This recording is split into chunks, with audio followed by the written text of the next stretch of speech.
Hi, it's Mark here. Neville and Jim, you're going to love this. So I'm 4 stories high on a roof in Derby, and we can see the old ridge tiles on the top there, all decorative Victorian Gothic stuff. And if you just look, I'll try and point to it, that ridge tile there, you can see it's not been cemented in, it's got foam on the underside. Now this is recent work because those tiles, these ones here, have been nailed in, they're new.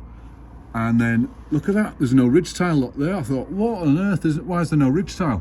And then I spotted it.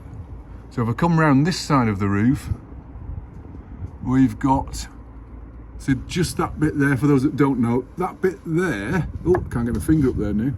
There we go. They've put felt, the roofers put felt over the top 2 tiles to create a ridge tile.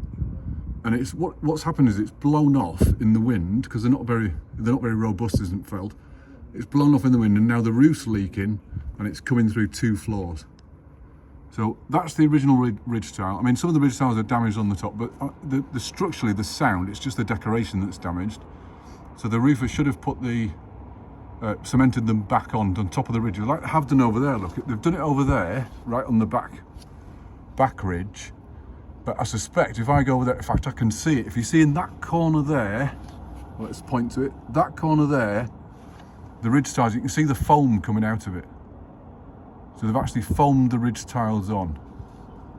So Neville and Jim, this is a video for you.